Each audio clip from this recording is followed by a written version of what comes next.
All India Radio Imphal medium wave meter zathum somli point khat kilohertz zagiat somgyat lani le FM megahertz sale thum point nga pan hongki puang kya paite program hi tunin Thuthak Lakkhawm Simna le BYF Bethlehem EBCC te apan phatna la ngaina inei dingu tuna masapenin Ginna longa tuangin chila BYF Bethlehem EBCC te sak upati zampuina phwa ingai dingu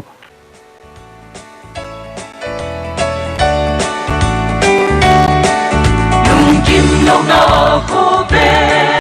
ngàn na to na gam ha khel na asam sem boy na la sam sem khô bé le lom na te mil la atam sem hi dong khô bé palu swatak sana kuli Ginna longa tuangin Kobel tui pitung ha Boy na asan sem le Ginna sang sem pulhi Tung lam e na pai in Mai lam no chel ni e Ginna longa tuangin Kobel swatak sani Lung kim na om no lo Du am nan dim zo ta Bil na siam na san cha Boy na kil na sang se Hoy na san chang in Do tu a pung se la Do tu a tam chang in Gin na san kuli Ginna longa tuangin Kobel tui pitung ha Boy na asan sem le Ginna sang sem pulhi Tung lam e na pai in Mai lam no chel ni e Ginna longa tuangin Kobel swatak sani Kobel alam et bay Ginna in ka hing a Lem thay na nay lâu in Tâu pa ka sam zela Hatna Toupa bay cha So na hong pia zeli Si na hong kim cha So na bukim tadi Ginna longa tuangin Kobel tui pitung ha Boy na asan sem le Ginna sang sem kulhi Tung lam e na pai in Mai lam no chel ni e Ginna longa tuangin Kobel swatak sani Ginna longa tuangin Kobel tui pitung ha Boy na asan sem le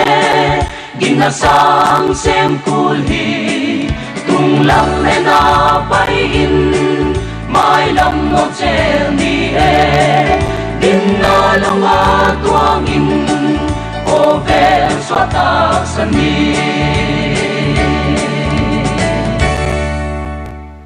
All India Radio Imphal Thuthak Lakkhawm at Simtu Chingthiankim Nunthuk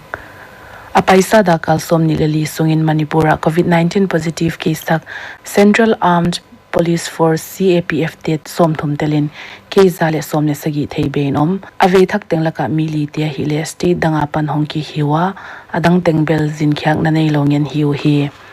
da kalsom nilali sungma in kum som sagi lagiata upa pasal khat jenim sa mualliam ama hi le Imphal isa pan hi a Manipura COVID-19 ziaga si hai to gomin som ni legiat phata apaisa da ka som ni leli sungma in RT-PCR test sungtona COVID-19 a pandam siang chi apwana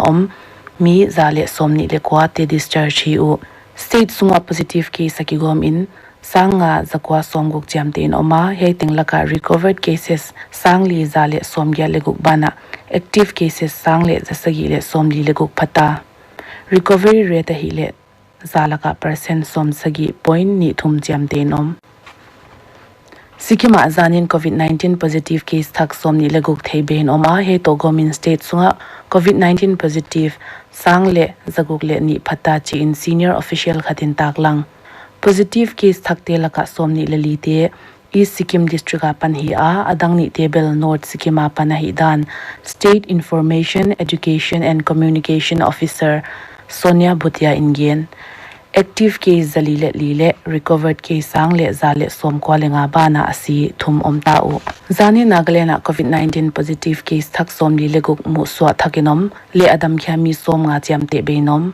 case thak tenglaka som li li te hi le kohima apan hi a adang ni table phek le mona pan khatwa hiu chi in Health and Family Welfare Minister S Pangyo Phomingen Nagalena tutanin positive case teng sangthum zagiat som nga le khat phata heteng laka zakwa le som ni lenga te active case hi a recovered case hi le sangni le zakwa le gyat phazota hi COVID-19 zaka si na tuang mi gyat leng omta Assam Hill Areas Development Minister Sum Ronghang COVID-19 positive at he hi to kitonin Assam danbol tu te heinat na hi vei tu tanin somni omta Meghalaya COVID-19 positive case ni tengin mu be hi komkomin heinat na apan dam kya case leng pungzel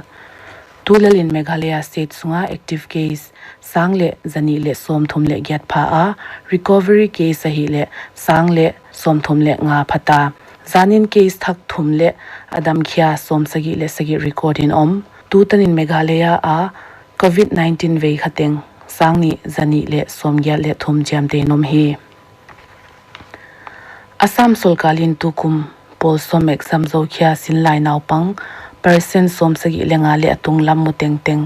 sum sing ni chiat piak soma hi danu Education Minister Himanta Biswa Sharma in zanin Guwahatiya Thuthak saite kyanga gen he hamphat na tang theiding sinlai naupang sing khat le sanga vel omzo hi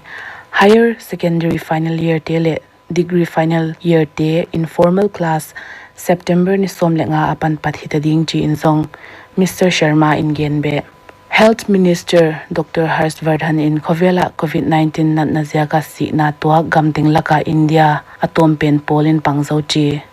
Mr. Vardhan makai na noya New Delhi COVID-19 tungtanga high level group of minister GOMT tutkhom na asom ni veina ne inom aman athuyen na a igam sungwa heinat na hipi ziaka misi persona tuat khat point gyat khata tom pen a hi chi a gamsunga recovery rate hi le percent som sagi le guk point di sagi phazo chi in taklang pholpi in states le union territories te ading in N95 mas lak zathum som thum le gyat wal PPE lak za le som thum le nga le ventilators sing ni le sang sagi lak vel hom khya u a hi dan GOMT theisak Parliament le Legislative Assembly session hona member te zuiding SOP Standard Operating Procedures bolding in Akisaipi official te sol hi Home Ministry in Containment Zone polama om khatia din guideline thakswa September ni khatapan unlock 4 zat pathita ding metro rail te September ni sagi apan taiphal hinon da ding a heito kisaya SOP Standard Operating Procedure hi le Ministry of Housing and Urban Affairs ten bolding o Khanon September ni somni le khatapan cultural religious political le function dang tom te mi pi zakhatan phal hidingwa himale mai tuam khat le khat ki gamlat to thermal scanning le hand wash hi ke le hand sanitizer te zat le zuite te ding ki chi hi states le union territories te to sot pi ki ku pa hi nungin Home Ministry in September ni som thum tan school college le coaching institution te kha khilai phot ding chi State sunga ki kom to na bana state khat le khat ki kala ki kom to na tia kwama kham heloding Home Ministry in state chi kyanga containment zone in a huam khak lo na muntia local lockdown puang loading in Thuthak Tuni in Prime Minister Narendra Modi in Man Ki Baat ki chi radio alongel pon Hatna huna India mi pi te lam chi tom toma mani ki to del zo hiding in ngen September khasung pen nutrition man hidinga hi chi in Mr Modi in puang a hei to ki zoi tonin nek le don lama siang thona ngai hok sem dingin agam mi pi te chial hi iniek idon penin itaksa kya hilowin ilungsim ngai to na tan honsu khazo chi hi JEE le NEE 2020 exam ne theina ding in Odisha Sulkal in August ni som thoma pan September ni sagi tan le September ni som le ni apan som le li tan dan ni in lockdown kha kol bangma nongkai na omlowa exam pyak a hi theina ding ngim na a to bang thupuk na lakhi a himale COVID-19 protocol table khau taka zui hi ve ding a hi dan thutut kinga State Sulkalin exam peding te adin kikom to na ding gari le agya na ding athonin sai sak dingu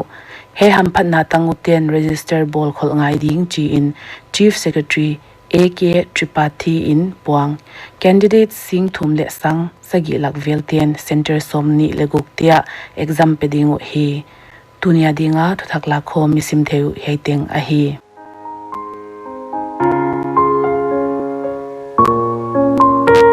COVID-19 dona a frontline worker tena sepan pi in la pa toidan siamin thu zuaw the jak tuin pangken thu belchan dol le thu dingna theina dingin Ministry of Health and Family Welfare kikte ten bol mailowin thu hoile maban lamet na to han thon zo in yainat na ve khale quarantine om khate min hi na veng min te pholak dinga hi ke thu swa tu Ministry of Health and Family Welfare Government of India Tuna bana BYF Bethlehem EBCC tiapan Hatna Toupa hi chila lianding guite na phwa ingai non dingo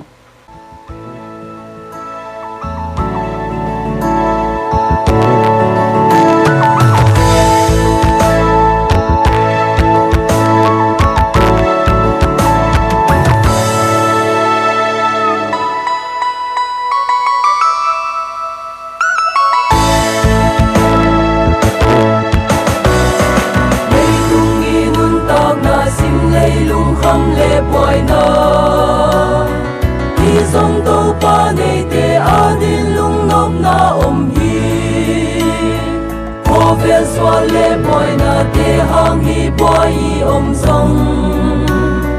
to dam na bu kim mi to pa jesu kya nga om ana le lo te adia na to pa hi male to te adinin hana thang nei hi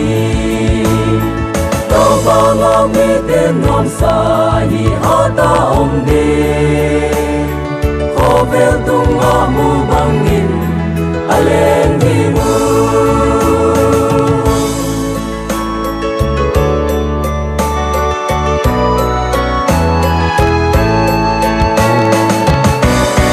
Mei tungi nun ta na sim lei lum mei kai bang hi Nok na le da na ki hel na bu kim lo sim lei Anwa ma hak sa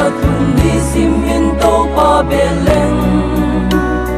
Nun tang na bukim mi to pa Jesu kya nga om Hana le lo te adia hana to pa hi Ale to te adigin hana thang nei hi To pa ngang mi ten ngon sa hi hata om di Vel tung amu bangin alen dingu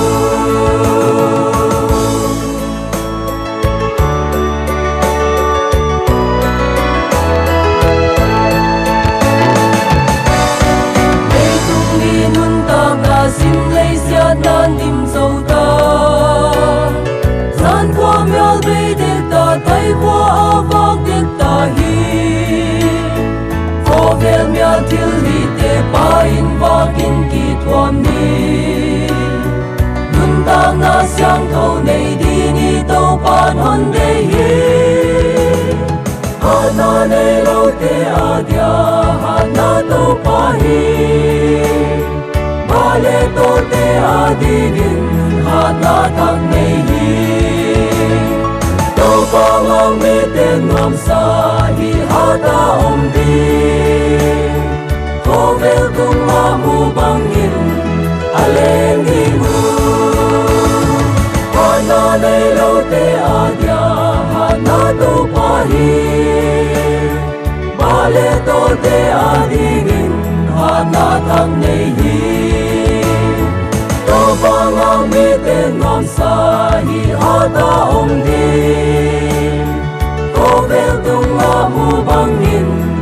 aleng himu Kumpite Kumpi chila BYF Bethlehem EBCC tesak ke thangmon lalina phwa ingai zomnon dingu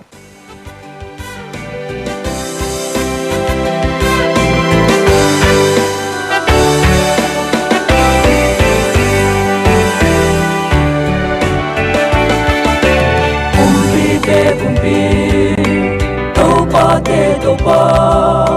lấy tung mi khen bèo in vang lên cùng phi pa bagi hong dit sap pasya hong om pi pasya nop na pa pasya min tham ta he kumpite kumpi Toupa kumpite kumpi Tôn tung Toupa phatni Sao pen pasya lian sao kun Sao pen pasya lian sao kun Tôn tung pasya lian sao kun Sao pen pasya lian sao kun Sao pen pasya lian sao kun Tôn tung pasya lian he Ide hong hoài pasya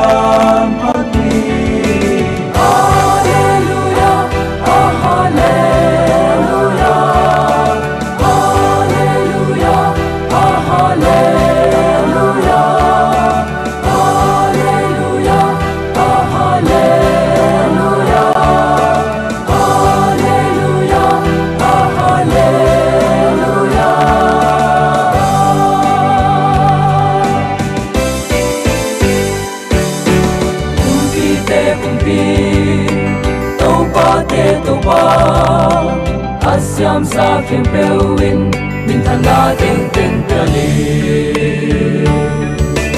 hong dam sa pasya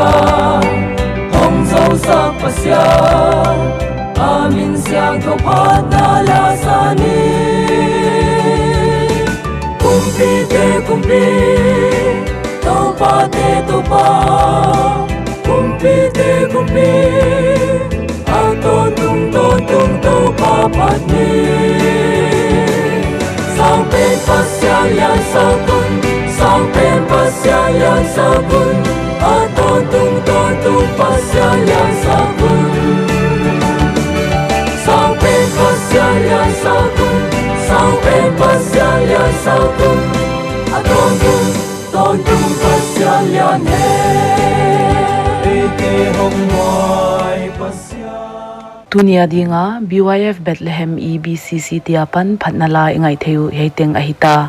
All India Radio Imphal Chingthiankim Thuthak Lakkhawm Simna man ki baat Paite pawale ngai na le ngai hetu ten la twal leng kilom tak tak na hon tel khom teu ngai na nei non dingu tun ni taklam dakli le mit som liagin to kitonin ihunu abeita munchi a Paite program ngai teng teng omnom le mangpha